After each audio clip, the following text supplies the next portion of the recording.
Assalamualaikum warahmatullahi wabarakatuh. Perkenalkan, nama saya Rafita Devi, NPM 21222111091. Saya dari Prodi Pendidikan Ekonomi 2C.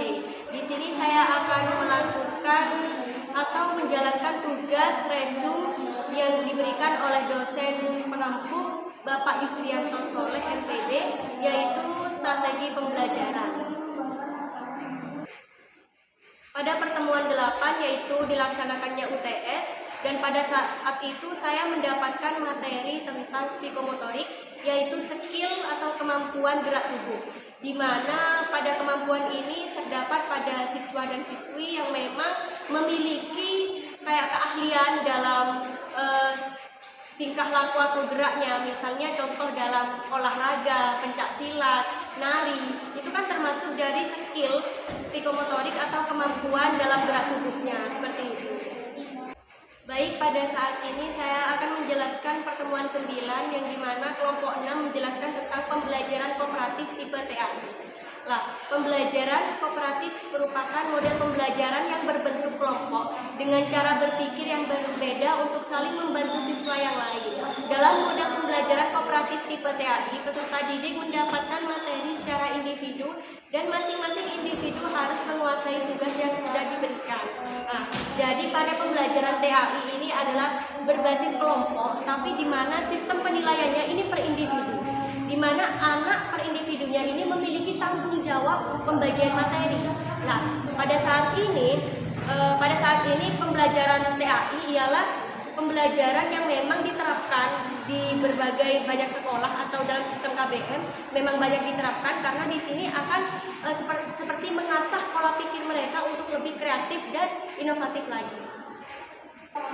Baik, di sini saya akan menjelaskan pada pertemuan 10 yaitu model-model pembelajaran berbasis proyek yang dipaparkan oleh kelompok 1. Model pembelajaran berbasis proyek merupakan suatu pendekatan efektif yang berfokus pada kreativitas berpikir, pemecahan masalah, dan interaksi antara peserta didik dengan teman sebayanya untuk menciptakan dan menggunakan pengetahuan baru.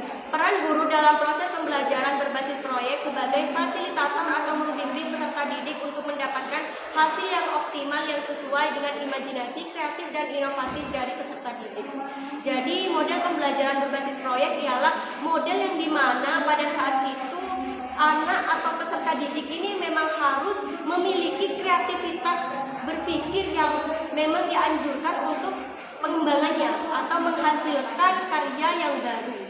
Jadi anak atau peserta didik di sini kayak semacam dia memang harus diasah pola pikirnya untuk mendapatkan kayak inovasi yang baru.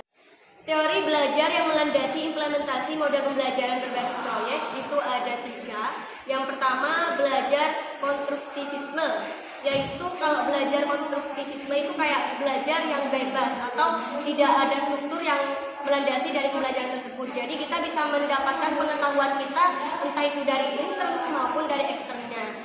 Kita bisa mendapatkan pengetahuan yang lebih luas lagi, seperti itu. Dan yang selanjutnya yaitu teori belajar kognitif, merupakan teori belajar yang lebih mementingkan proses belajar daripada hasil belajar. Jadi proses belajar yang kita jalankan, yang kita alami adalah suatu hasil yang akan kita peroleh, seperti itu. Yang ketiga yaitu ada teori belajar behaviorisme.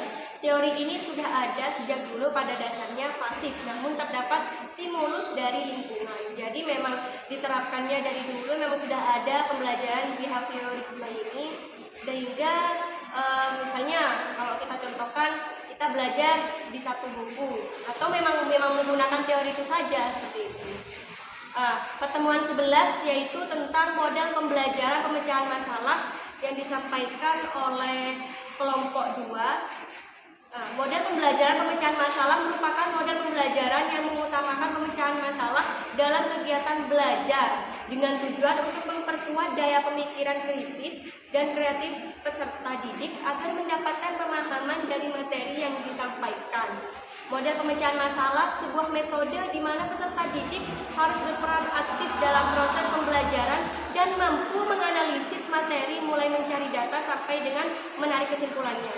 Jadi dengan adanya model pembelajaran pemecahan masalah, kita bisa mengetahui permasalahan apa yang sering terjadi di dalam KBM. dan faktor apa yang meliputi dari faktor adanya permasalahan tersebut, seperti itu. Jadi kalau bisa kita menganalisis dari faktor permasalahan itu banyak, misalnya dalam sistem peserta didiknya. Kadang kan mereka mengalami permasalahan atau kendala dalam belajar, misalnya mereka sering mengantuk, terus mereka sering terjadi ketidakpahaman dalam penangkapan materi, seperti itu. Baik, di sini saya akan menjelaskan pada pertemuan 12, yaitu dari kelompok 4 tentang model pembelajaran kooperatif. Model pembelajaran kooperatif yaitu pembelajaran yang mengarahkan kita untuk belajar dalam kelompok dan bekerja sama, sehingga dari anggota kelompok tersebut memiliki tugas masing-masing dalam mengerjakan tugas yang dikerjakan oleh peserta didiknya.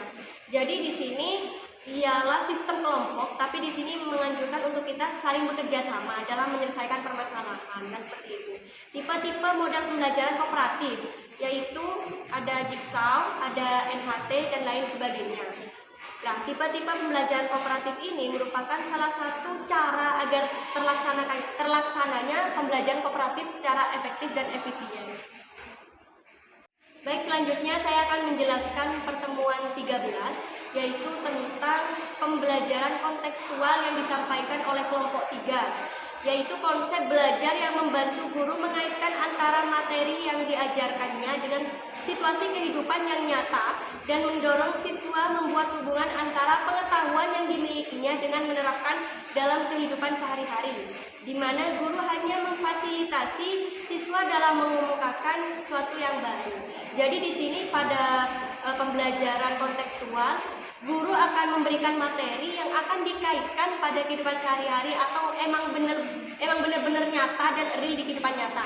Misalnya guru akan memberikan contoh tumbuh-tumbuhan, hewan gitu. Jadi kan ada kaitannya pada kehidupan kita sehari-hari atau konteks yang memang terjadi pada saat itu.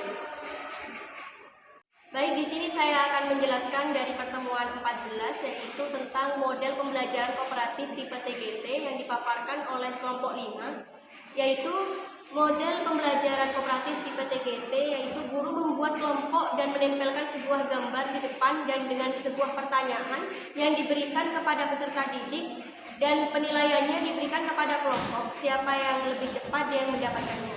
Jadi misalnya kayak bisa diterapkan di TK, di SD, dan di SMP gitu. Seperti kalau TK kan biasanya ada kayak semacam tempel-menempel, kayak semacam gambar, terus ada anak-anak yang disuruh maju untuk mengisi gambar tersebut. Lah, kalau anak itu tahu, dia yang mendapatkan nilai, kan cepat-cepatan mainnya, seperti itu. Sekian penjelasan dari saya, kurang lebihnya saya mohon maaf. Wabillahi taufiq wal hidayah. Wassalamualaikum warahmatullahi wabarakatuh.